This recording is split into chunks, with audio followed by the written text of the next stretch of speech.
Okay, so welcome everybody. Nice to see some familiar names out there.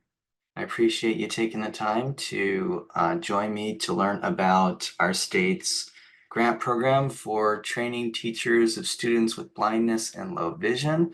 The term that's being used a lot right now and used also by the university that we partner with is Teacher of Students with Visual Impairments, or TSVI.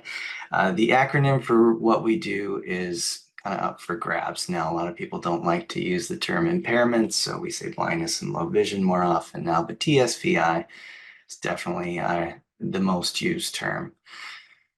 Okay, so I have a slide here with an image of a graduation cap on it because we offer grants for attending or going back to school. So it sounds like there's a lot of folks here who might be interested in going back to school for a new career. So here we go. I am Joe Dlugo, and I am a teacher of students with visual impairments, just like I was mentioning before. I'm also a certified orientation and mobility specialist and a certified assistive technology instructional specialist.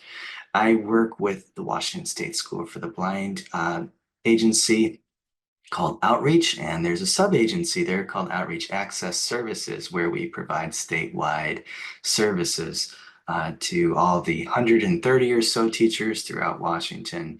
I lead up the Vision Mentorship and Grant Program, and hence why I'm here today talking about the grant.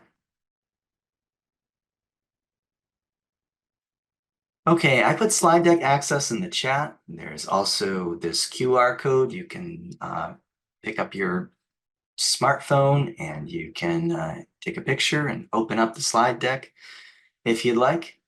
Follow along.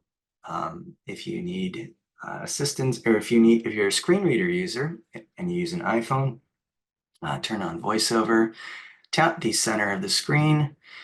It will tell you that a QR code is recognized. Swipe once to the right and then double tap on the QR code is recognized selection and select which app you'd like to have it opened up in from the list of apps that show.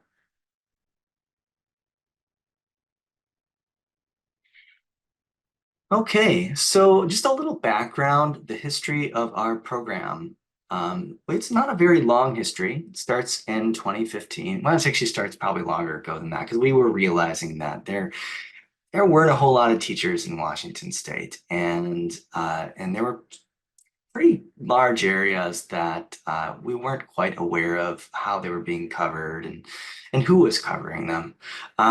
In 2015, a person called Craig Metter, he released research where it concluded that Washington State could experience a significant teacher of the visually impaired shortage. Now, at that time, we used the term teacher of the visually impaired. Now it's teacher of students with visual impairments. You kind of get the lineage of that name. That's why I say it's up for grabs. In 2017, OSPI then provides funding to train currently certified teachers to get their vision endorsement. So that launches the program that we're discussing now. And now, 7 years later, our program has produced 40 plus new vision professionals for the state. And there's an image of a map here of Washington State, and there are dots in the places where we have had grant recipients and trained new teachers. A large concentration of the dots is in the Puget Sound region, especially King County.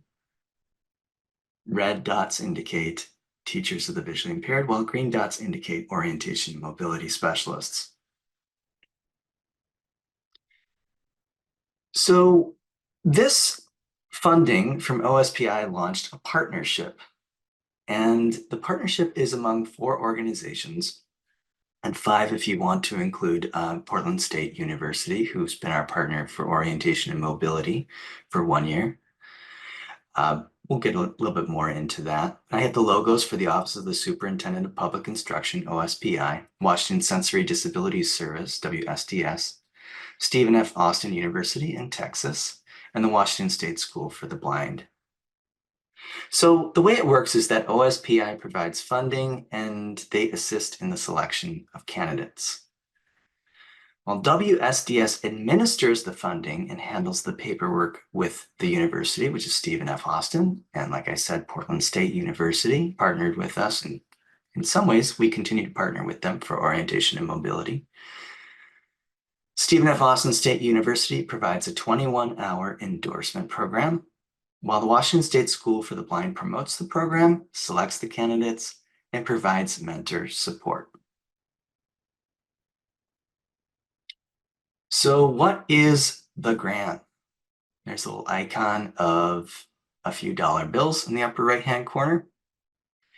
So this grant program, it pays for all tuition to Stephen F. Austin State University's program to prepare teachers of students with visual impairments.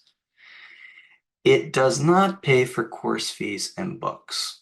So there's a number of fees and a number of books that you'll have to purchase on your own if you do receive it.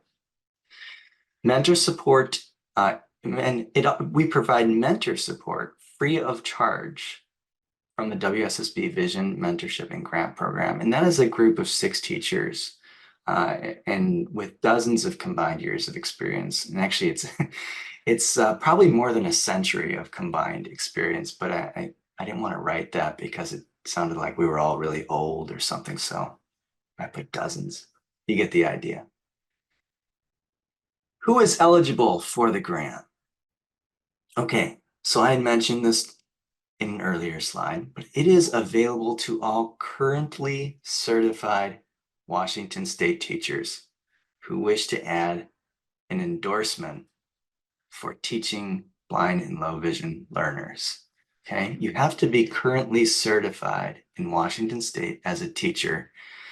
It could be a special education endorsement. It could be a math teacher endorsement or certification. You could be a history teacher. Most people who get into the program have special education backgrounds, but there are some people who get into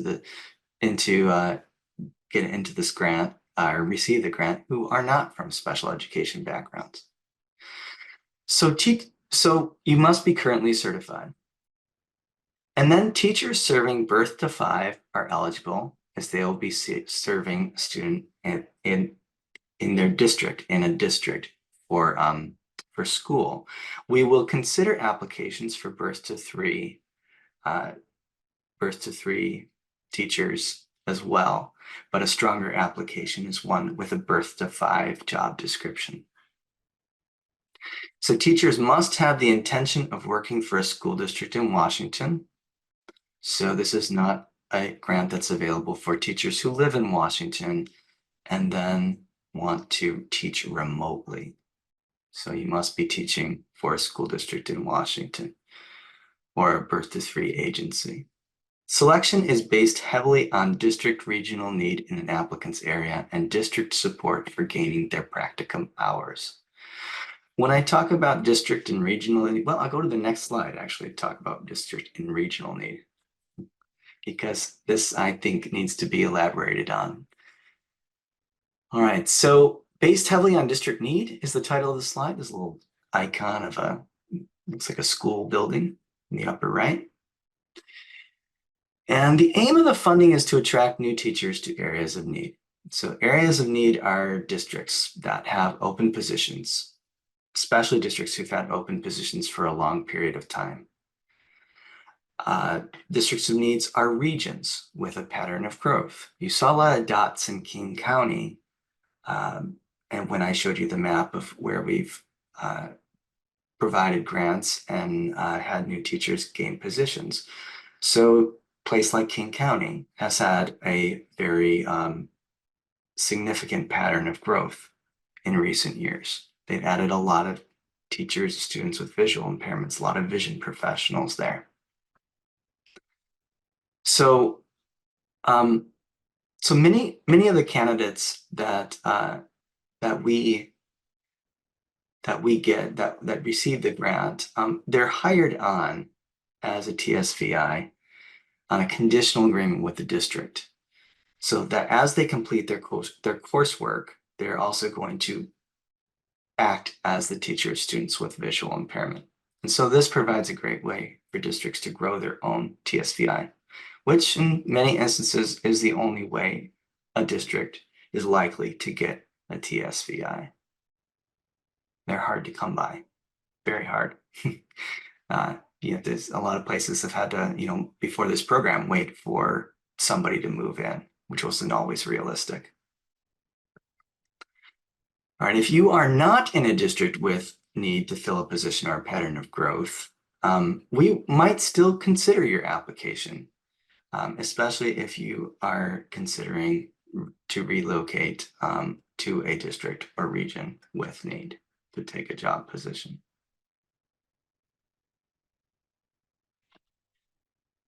Okay, I had mentioned that we look for applications with district support for practicum hours. So what does that look like? Now your practicum hours for Stephen F. Austin University, there's going to be 350 of them. And the way that that's divided out is that half the hours are completed during your coursework, and the other half are completed as a teacher of students with visual impairments. So as you can imagine, that maybe some of you sitting here in this webinar are in this position. Many teachers already have full-time positions, and it's really difficult to step out during school hours. It's important that you discuss this application and your intent with your supervisors so that there's no problem with being able to step out and get the time that's required for your practicum hours. What's that's going to look like, or what that would look like, that could be different from district to district. There's no really strong formula. It's just that you have to meet the 350 practicum hours. So some teachers maybe take a day a week over the course of a couple of years. And so the district has to release you for 8 hours or so. Some teachers get half the week to do it and finish it in a year. For teachers who are already in a full-time TSVI position, well, of course, you're already in the position, you're going to gain your hours at many dozens of hours a week. So that's not really a concern. So the coursework. What is the coursework like? I made a short mention in the last slide that coursework can be completed in 1 or 2 years. Okay, if you're somebody who is in a position with a school district and you are working full-time as a TSVI conditionally, well, it's going to be really easy to finish your coursework in 1 year. If you're somebody who maybe your district is willing to let you out of your position as a special education classroom teacher or another type of teacher, and they're maybe willing to let you out for a day a week, well, then maybe you want to consider doing it in 2 years. So the courses begin in May. So they'll begin this May coming up when it's beautiful springtime and you just want to go outside and relax. You'll be starting courses. And that's their summer term. And those courses are actually going to begin shortly after the grants are awarded. We'll be awarding the grants in April, probably mid-April. The coursework is 21 hours total. Like I mentioned before, 350-hour practicum. Here's the courses, course list. In summer, you'll be taking 2 classes, Braille and Structure and Function of the Eye. In your first fall, you'll be taking Foundations, Basic Orientation and Mobility. In spring, you'll be taking Academic Math Methods, Multiple Impairments and Visual Impairments. A lot of our students that we work with have additional learning considerations beyond visual impairments. And then your practicum. And on this slide, there's an image of a stack of books. So mentorship, as part of receiving the grant, or recently, just as part of being a teacher who's in their first 3 years in Washington State, we offer mentorship free of charge from the Washington State School for the Blind. Like I said, it's 6 teachers with dozens of years of experience. We're all very eager to work with you to help get you to be the best TVI you can be. So what does this look like? What does a mentorship look like to somebody who's received the grant and is in a position to become a TSVI? So your district who hires you or is interested in nurturing you to become a TVI because perhaps maybe they have a TSVI who's going to retire in a few years, they might provide you with a local mentor. This could be a coworker who's a TSVI. This could be somebody that they contract with. There's different ways that the local mentor can show up. The district can also choose, or you can also choose, to have a mentor provided by the Washington State School for the Blind Mentorship Program. A mentorship program mentor can actually act as the sole mentor, so you do not need a local mentor. A lot of districts are excited about this option because it reduces costs significantly. So services from a WSSB mentorship program teacher would include routine Zoom check-ins, emails, periodic in-person visits. We have teachers in a number of places in the state that can assist you. And we serve teachers. I've served teachers from Spokane to Olympia. It's a wide range we have. We do a lot of traveling. There's an image of an old scroll on this page. And I'm describing the images for accessibility purposes for those who might not be very familiar with our line of work here. Okay, so how do I apply? There's an image of a fountain pen scribbling something. And it says that, well, and here we have an application window. We have our application window runs to April 1st. So you have until April 1st, April Fool's Day. Don't read too much into that, to apply. And by being an applicant, a lot of people ask me, do I have to also apply for the grant? But no, you don't. So by being an applicant from Washington State, and if you're a certified teacher, you're automatically considered for the grant. Okay, and you'll want to furnish, if you are wanting to get the grant and you're in a position with like a district in need and a district who's willing to support you, please have your supervisor or special education director, who's ever interested in getting you into this position or raising you as a potential future TSVI, you want to have them send me an email. And there's my email, joe.dlugo@wssb.wa.gov. And the email simply just needs to state their support for you, their support in potentially hiring you or hiring you, and their support in gaining hours for your practicum. Okay, so grants are competitive. There's a lot of interest this year, just throwing that out there. So we don't, and if the interest pans out, there might not be enough grants for everyone to go around. So you want to make your application as effective as possible. So make sure those letters are in there. Make sure you're in contact with me about what your plans are. I may contact you if I receive your application and I have questions. Just want to make sure what your status is so that I can bring an accurate report to the state special education director when we select grant recipients. So the grants are competitive. We'll be awarding them in mid-April. So you have an application deadline of April 1st. We're going to be meeting around April 15th or so. And then at that point, you'll be contacted as to whether or not you receive the grant or not. So if you want to apply, I have the application link on this screen. If you download the slides, you'll see it. And that's the lowdown really on the app. So I'm going to open it up for questions. And when you do